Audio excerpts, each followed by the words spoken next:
Students, आज हम discuss करने जा रहे हैं एनसीईआरटी एक्सरसाइज और चैप्टर है fifth, that is principles of inheritance and variation. तो आज हम इस चैप्टर की 3 एक्सरसाइजेस को सॉल्व करेंगे और इनमें जो सबसे पहली एक्सरसाइज है उसकी ओर सबसे पहले चलते हैं। Mention the advantages of selecting garden pea plant for experiment bye Mendel. Question है कि मेंडल ने गार्डन पी को जब सेलेक्ट किया एज एन एक्सपेरिमेंटल ऑर्गेनिज्म तो उसको सेलेक्ट करने की क्या एडवांटेजेस थी। तो अगर हम इसके आंसर की ओर चलें, garden pea has short span of life cycle, that is it is a annual plant, and second one is it possesses many pairs of contrasting characters and these characters can be easily distinguished from each other. Next point is it has bisexual flowers, hence the hybridization experiments can be easily done. Now it shows dominant recessive relationships. Lastly, it is predominantly self-pollinating, thus self-pollination process becomes very easy. The F1 hybrids, or you can say the F1 generation, are fertile in case of this pea plant. That's why it has many advantages as an experimental organism as selected by Mendel. तो जैसे अगर इसको हम थोड़ा सा देखें तो इसका लाइफ स्पैन बहुत छोटा है। छोटा लाइफ स्पैन होने की वजह से हम इसकी बहुत सारी जो स्टडी कर सकते हैं, बहुत सारी इसकी जनरेशन को हम स्टडी कर सकते हैं। दूसरा, इसमें जो कंट्रास्टिंग कैरेक्टर्स होते हैं वो बड़े क्लियर कट डिफ्रेंशिएटेड होते हैं एक दूसरे से। जैसे एक तरफ टॉल होता है तो दूसरा ड्वार्फ होता है, राउंड सीड्स होते हैं तो रिंकल्ड होते हैं। तो इस तरह से वो भी बहुत इंपॉर्टेंट चीज़ है। और इसके जो फ्लावर्स होते हैं वो बाइसेक्सुअल फ्लावर्स होते हैं और बाइसेक्सुअल फ्लावर्स होने की वजह से इसमें हाइब्रिडाइजेशन एक्सपेरिमेंट्स को आसानी से किया जा सकता है। अब इसमें डोमिनेंट रिसेसिव की जो रिलेशनशिप है वो बड़ी प्रीडोमिनेंट है। और अगर आप देखें तो ये सेल्फ पॉलिनेटिंग फ्लावर होता है और इस वजह से सेल्फ पॉलिनेशन को बड़ी इजीली इस प्रोसेस को किया जा सकता है। और इसके जो F1 के हाइब्रिड्स होते हैं वो फर्टाइल होते हैं, जिससे हम F2 जनरेशन को भी क्या कर सकते हैं, उसको प्राप्त कर सकते हैं और उसको स्टडी कर सकते हैं। Now the question number 2 is differentiate between dominance and recessive.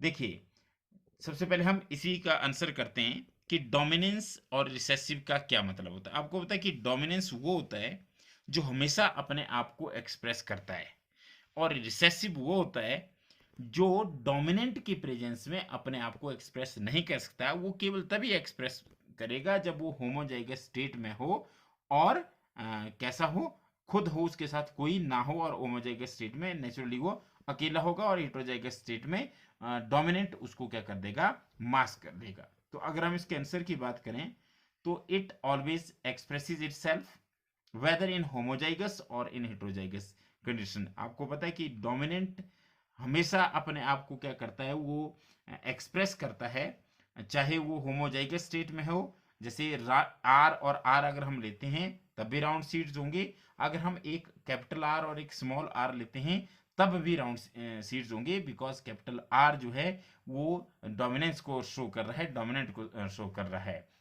अगर हम रिसेसिव की बात करें, it expresses only in homozygous state और कंडीशन। जैसे अगर हम बात करें स्मॉल आर और स्मॉल आर की बात करें तब जाकर के हमारे पास सीड जो होंगे वो रिंकल्ड होंगे। तो केवल ये होमोजाइगस कंडीशन में ही अपने आप को एक्सप्रेस कर सकता है।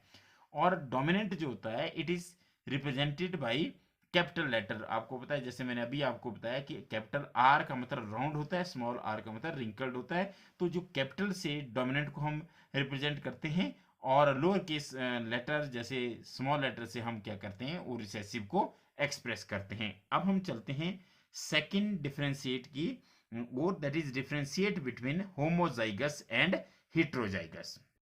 होमोजाइगस का मतलब होता है having two of the same alleles for a trait.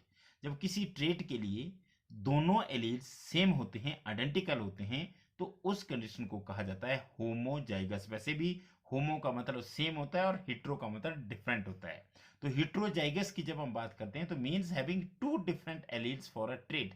जब एक ट्रेट के लिए दोनों एलील्स कैसे होते हैं, डिफरेंट होते हैं, तो इसे हम कहते हैं heterozygous. The second point of difference is alleles on the corresponding positions of homologous chromosomes are identical। तो ये मैंने आपको पहले ही बता दिया कि homologous chromosomes पे जो alleles होंगे वो कैसे होंगे, वो आइडेंटिकल होंगे, तो इस स्थिति को होमोजाइगस कहा जाता है। And the pairs of alleles are present on corresponding positions of homologous chromosomes। मतलब क्या है कि जो पेयर्स ऑफ डिफरेंट एलील्स, जब हम डिफरेंट एलील्स होंगे होमोलॉगस क्रोमोसोम्स के ऊपर, तो that condition will be heterozygous. जैसे अगर होमोजाइगस को हम देखें तो कैपिटल टी या स्मॉल टी, तो देखिए जो हमारे पास होमोलॉगस क्रोमोसोम पर हैं वो कैसे हैं, कॉरस्पॉन्डिंग पोजीशन पे वो दोनों आइडेंटिकल है, तो इस स्थिति को होमोजाइगस कहा जाता है। लेकिन यहाँ पे आप देखेंगे अगर एक होमोलॉगस क्रोमोसोम पे एक पर अगर टी है तो दूसरे पे स्मॉल टी है, तो this condition is known as heterozygous. अब हम सी की ओर चलते हैं। The differentiate between monohybrid and dihybrid.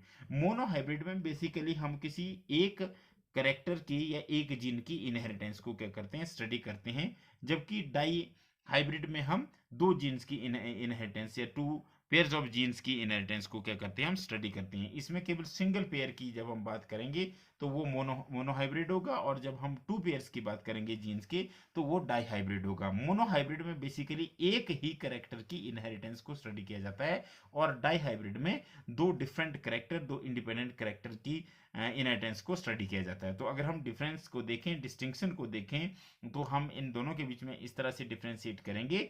One character is considered and it is studied in case of monohybrid, और in case of dihybrid two independent characters are considered as well as studied.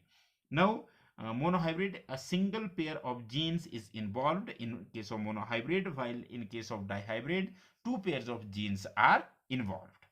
अब हम चलते हैं question number 3, जो कि आज का last question है। A diploid organism is heterozygous for 4 loci. बहुत इंपॉर्टेंट है कि वो हिट्रोजाइगस है 4 लोकाई के लिए। How many types of gametes can be produced.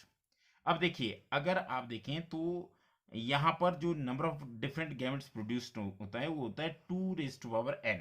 जैसे कितने लोकाई है, 4 है, तो वहाँ यहाँ पर हम n लेंगे 4। तो अगर 2^4 हम लिखें तो टोटल कितने आ जाएंगे, हमारे पास टोटल आ जाएंगे 16 डिफरेंट गैमेट्स। पर कैसे आए, देखिए मैंने यहाँ पर एक एग्जांपल लिया हुआ है।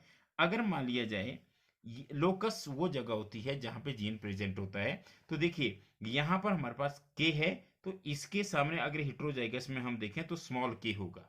अगर यहां पर एल है कैपिटल, तो सामने स्मॉल एल होगा।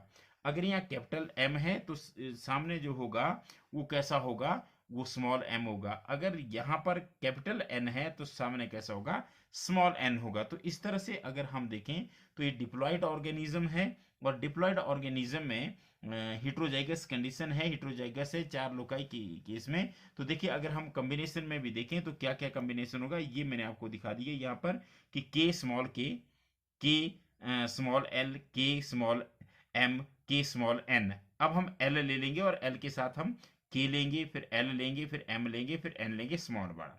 फिर अगर हम इसी तरह से एम लेंगे तो एम के साथ पहले के, फिर एल, फिर एम, फिर एन, और एन के साथ के, एल, एम और एन। तो इस तरह से अगर आप देखें तो टोटल हमारे पास कितने डिफरेंट टाइप्स ऑफ गैमेट बनेंगे, वो 16 डिफरेंट टाइप्स के गैमेट्स बनेंगे if a diploid organism is heterozygous for 4 loci. अगर वो 4 लोकाई के लिए हिट्रोजाइगस है तो उस केस में जो number of different gametes produced होगा दैट विल बी 16। तो अब जो नेक्स्ट क्वेश्चन है वो हम अगले वीडियो में उनकी बात करेंगे। Thank you very much.